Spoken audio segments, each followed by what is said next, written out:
Graça e paz do Senhor Jesus, gravando hoje Jeremias capítulo 4, um capítulo de muita tristeza, de muita chamada ao arrependimento daquele povo, daquela nação, chamada ao arrependimento de cada um de nós hoje, né, poderíamos dizer.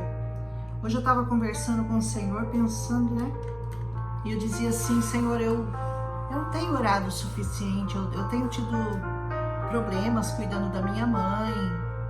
Minha mãe quebrou a clavícula e está imobilizada, mas com a graça do Senhor ela vai voltar a andar, porque nós fizemos uma cirurgia grande nela e ela conseguiu refazer a quinta e a sexta vértebra. Então nós cremos que ela vai recuperar os seus movimentos, mas como sou eu que cuido dela, fica difícil eu fazer todas as coisas que eu quero fazer, o tempo que eu quero passar com o Senhor, porque eu tô sempre muito ocupada.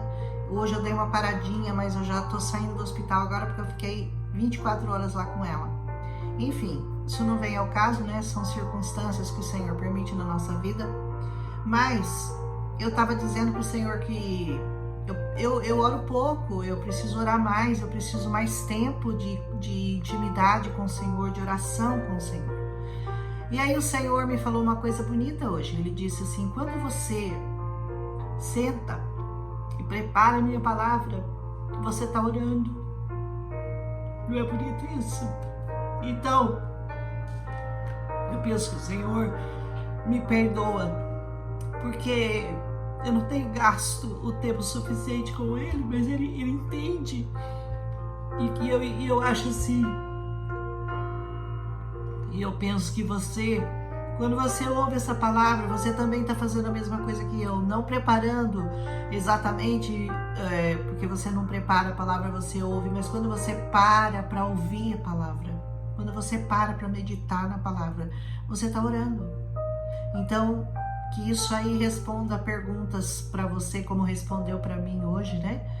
Se você não tem, acha também que não tem gasto tempo suficiente com o Senhor, você não tem tido muito tempo para as suas orações, mas você tem pelo menos uma vez por dia, 5 minutinhos, 10 minutos do seu dia, você para e medita na palavra. Isso é uma forma de oração.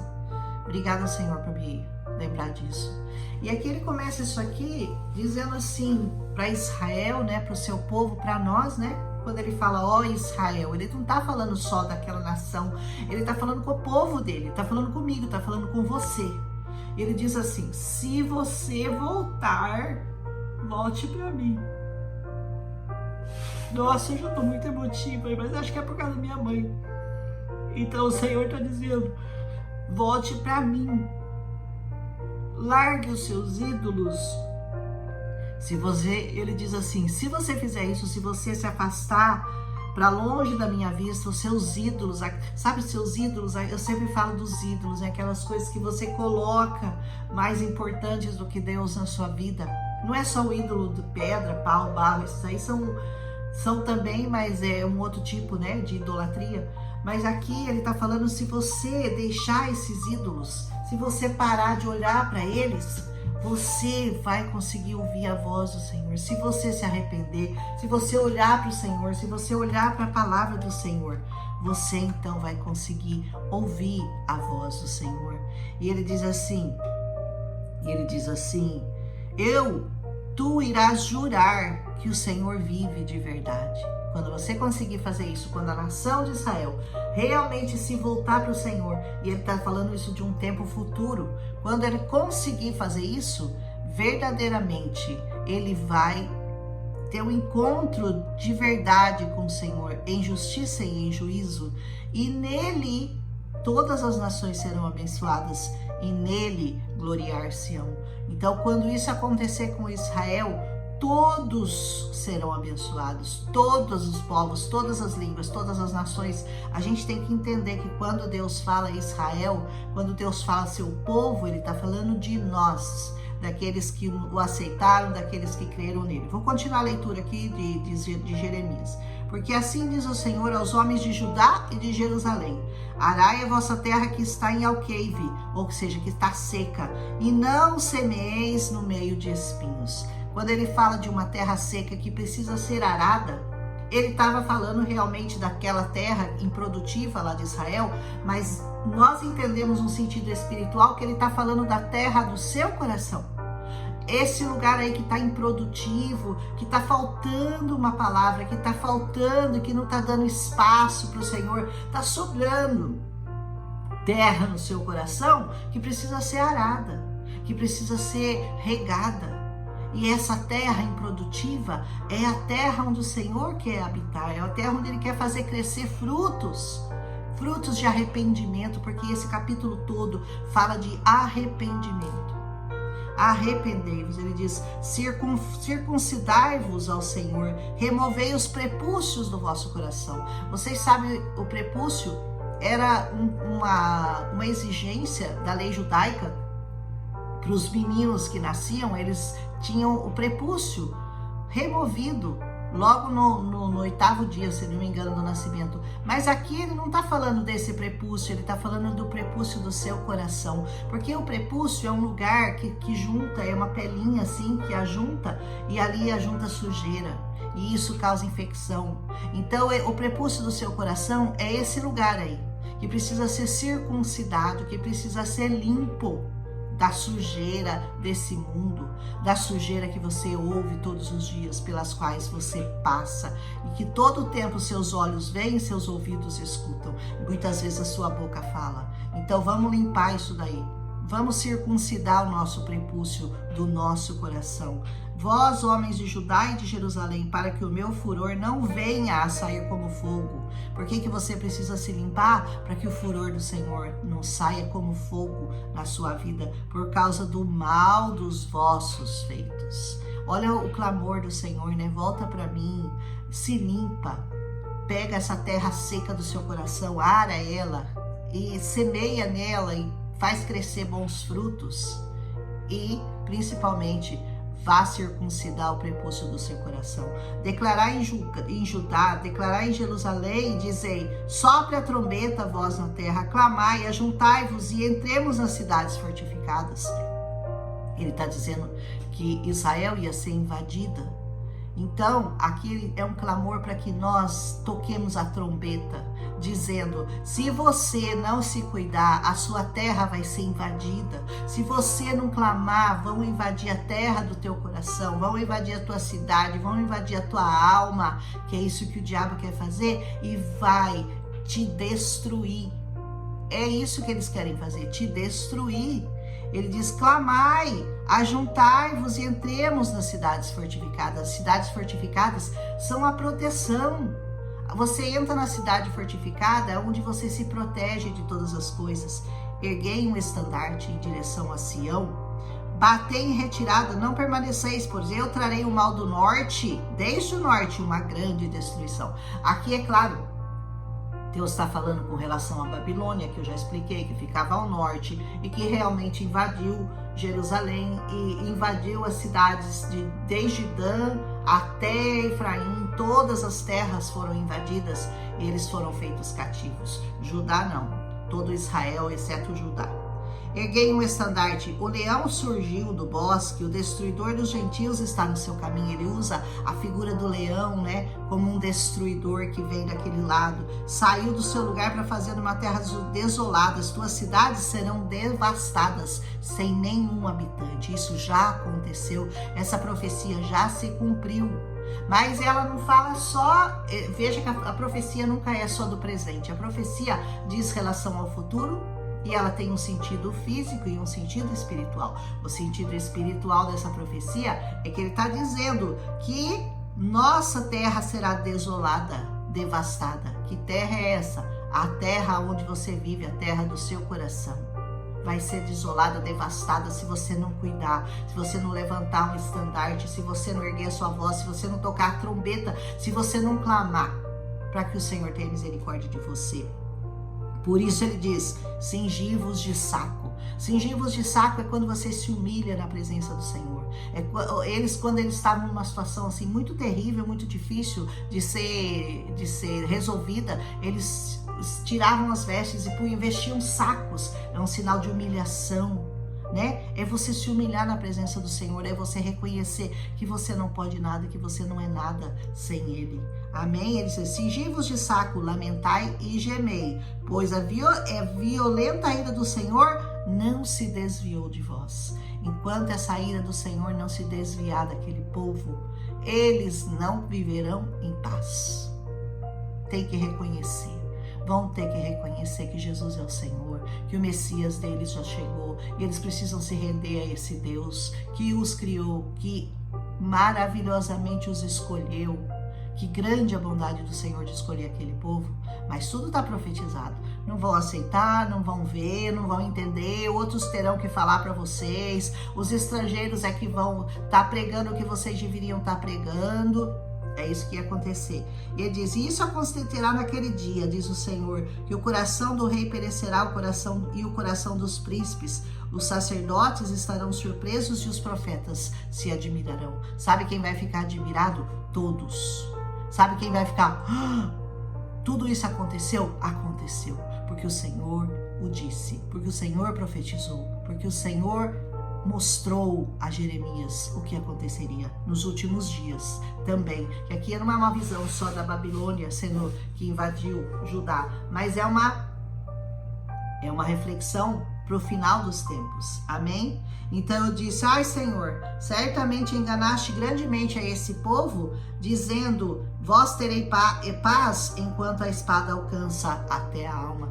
Engraçado ele dizer, né? O Senhor engana o seu povo. Na verdade, o que ele está dizendo? Nós sabemos que Deus não engana ninguém, Jeremias também sabia disso. Então, o que ele quis dizer com vós enganaste o teu povo? É que o Senhor permitiu que profetas dissessem àquele povo, não, fica tranquilo que vai dar tudo certo, nós vamos viver em paz.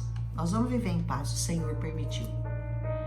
Viu? Mas ele vai fazer um clamor contra isso, porque na verdade eles falaram aquilo que os outros queriam ouvir, eles falaram aquilo que satisfaria o desejo do coração deles e não aquilo que verdadeiramente o Senhor queria falar. Por isso que ele fala assim, o Senhor nos enganou. Na verdade, Deus não engana ninguém. Ele permitiu que os profetas os enganassem, dizendo ser voz do Senhor, boca do Senhor na terra. Amém? Naquele momento isso será dito ao seu povo e a Jerusalém, um vento seco dos altos descritos em direção à ira do meu povo, não para de ventilar, nem para limpar. Ele está falando de ventos fortes, ventos de tragédia, ventos que trazem momentos terríveis para a vida das pessoas. Esses momentos que você tem, momentos que a gente passa, que você está passando, que eu também já passei, que eu também passo. Mas a gente tem que estar seguro numa coisa, que o Senhor não abandona os seus, que o Senhor nos ama e que o Senhor tem solução e tem uma resposta para tudo aquilo que você puser na presença dele, de coração, de peito aberto, sem duvidar da promessa do Senhor e sem achar que ele faz aquilo porque ele tem prazer nisso, ele tem prazer em te castigar. Deus não tem prazer nenhum em te castigar. Pelo contrário, ele quer nos ver livres, felizes na presença, com a alma saciada, com a alma sarada. Deus tem prazer nisso. Amém? Vou continuar.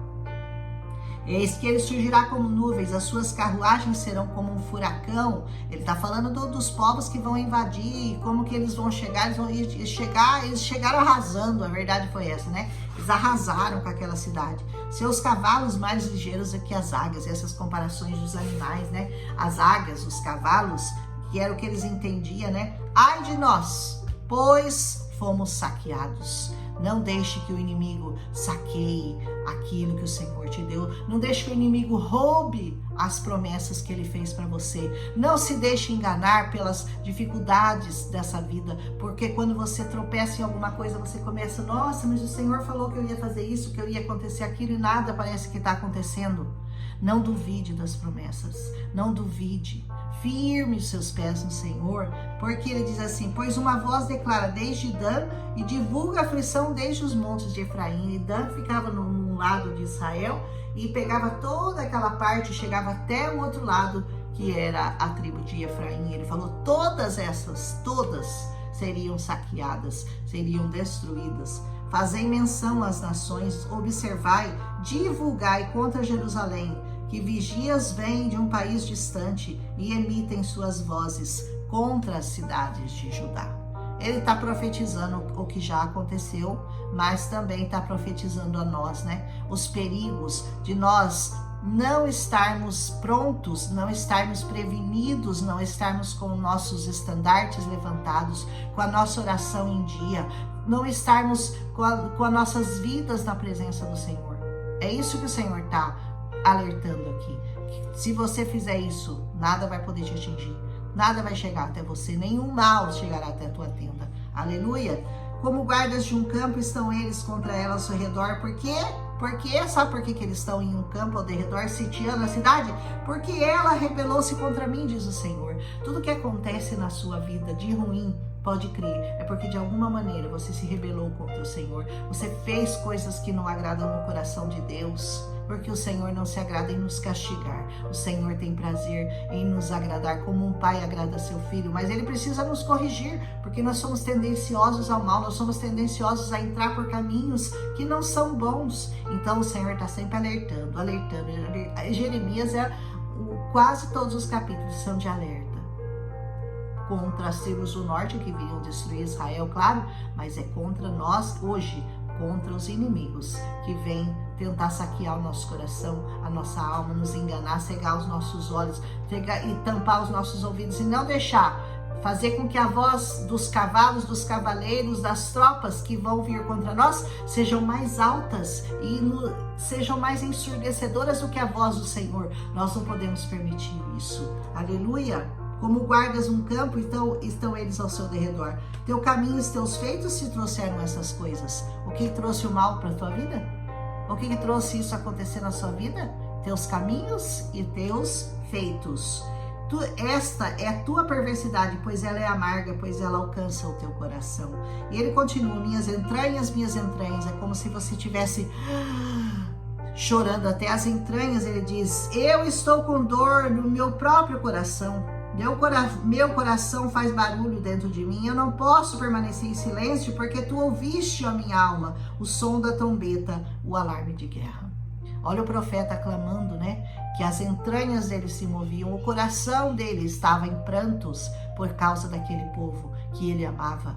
Amém? Destruição é anunciada, toda a terra será saqueada. De repente, minhas tendas estão saqueadas, as minhas cortinas, no momento, até quando eu verei o estandarte e ouvirei o som da trombeta? Até quando? E ele diz, pois o meu povo é tolo. Você é tolo? Deixa de ser tolo. Ele diz assim, eles não me conhecem, são filhos insensatos, não têm entendimento nenhum, são sábios para fazer o mal, porém para fazer o bem, não tem conhecimento nenhum. Paulo falava isso, né? O bem que eu quero fazer eu não faço, e o mal que eu não quero fazer, esse eu faço. Ele está falando do homem, do ser humano em geral, que o ser humano em geral é mal, né? A gente tem que lutar todo dia contra a nossa natureza. Nossa natureza, ela nos engana, né? Ela faz achar que você é bonzinho. Você pode ver que o ímpio acha que ele é bom. O justo sabe que ele é mau. E ele precisa lutar contra esse mal na vida dele, desde o momento que ele se levanta até o momento que ele se deita. Aleluia! Vamos ficar vigilantes, né? Vou continuar aqui, esse capítulo é grande. E ele vai começar a citar como em Gênesis. Eu observei a terra e eis que ela era sem forma e vazia. Os céus não tinham luz. Olha que interessante, ele está citando aqui de como a terra era no princípio. Tamanha foi a destruição da terra que no final ela ficou como antes da criação, sem forma, vazia. Tamanha foi a sua destruição. Eu observei e vi que nenhum homem havia. Todos os pássaros do céu tinham fugido. Observei e vi que o lugar frutífero era um deserto. Olha como é que vai ficar a terra, gente. Todas as cidades ali estavam demolidas à presença do Senhor e por sua violenta ira. Olha como que vai ser. Ele está profetizando aqui não só o que aconteceu, o que foi o final de Israel, mas também o que pode acontecer, o que vai acontecer no final dos tempos. Gente, eu estou demorando muito. 19 minutos, eu preciso aprender a falar menos. Por isso disse o Senhor, a terra toda será desolada, contudo, eu não a destruirei totalmente. O remanescente vai ser salvo. O remanescente Deus vai guardar para ele. Aleluia. Por isso a terra irá lamentar, os céus acima ficarão negros, porque eu assim falei, eu assim planejei, e não me arrependi e nem vou retroceder nisso. Isso daqui que Deus está falando está sacramentado. Não adianta a gente ficar, ai Senhor, pede misericórdia. Não, isso aqui já está escrito, isso aqui na verdade já aconteceu. Já aconteceu com Israel, já aconteceu até com a terra no futuro, já aconteceu. E não há como você salvar o seu corpinho aí, a sua casinha, o seu pedacinho de terra. Não há como, tudo vai ser, tudo vai passar. A única coisa que vai restar é essa palavra. E se você se firmar nela, você vai viver eternamente debaixo dessa bênção, da bênção dessa palavra. A cidade inteira fugirá pelo barulho dos cavaleiros e dos arqueiros. Eles irão adentrar os bosques, escalar as rochas. Toda a cidade será abandonada, nenhum homem habitará nelas. Isso já aconteceu? Já aconteceu no tempo que a Babilônia invadiu lá e tomou todas as terras. E quando fores assolados, o que você vai fazer? Quando você estiver assolado, o que você vai fazer? Embora tu te vistas com carmesim, embora te adornes com ornamentos de ouro, embora cubras a tua face com pintura, em vão te farás bela, teus amantes te desprezarão, eles buscarão a tua vida. Olha o que Deus está falando aqui, porque as mulheres de antigamente, elas se vestiam, pintavam o rosto e se adornavam para os seus amantes. E ele está dizendo aqui, é isso que você vai fazer? Você vai tentar ficar bonita para os seus amantes? Eles te abandonarão. Em vez de se arrepender, em vez de buscar o Senhor, que é o único que pode trazer cura, salvação e esperança para a tua alma, o que você vai fazer? Você vai tentar ficar bonita. Ou seja, você vai querer usar as coisas dessa terra como ornamento para se embelezar. Não vai adiantar. Não vai servir para nada. Porque eu ouço uma voz como de uma mulher em trabalho de parto. Olha a dor, hein? A dor do final dos tempos. A aflição como daquela que dá à luz ao primeiro filho. A voz da filha de Sião que se lamenta, que estende as suas mãos, dizendo: ai de mim agora, pois a minha alma está exausta por causa dos assassinos. Não deixe que a sua alma chegue nesse ponto. Não deixe que a sua alma fique exausta por causa dos assassinos que tentam destruí-la. Corra para o Senhor. É tempo de correr para o Senhor. Nunca o Senhor esteve tão perto. Nunca a palavra foi tão pregada. Em cada canto, em cada esquina, na televisão, no rádio, nos outdoors, nas igrejas, aonde você vai. A palavra do Senhor está sendo escancarada para você. Então não se deixe enganar. Fuja para o Senhor, corra para o Senhor, antes que essa dor terrível que Jeremias está descrevendo aqui, chegue até você. Eu me empolguei demais, falei demais, hoje eu exagerei, mas me desculpa, foi o Senhor que quis falar, então amém, aleluia, espero que tenha edificado a sua vida. Um abraço em Cristo Jesus.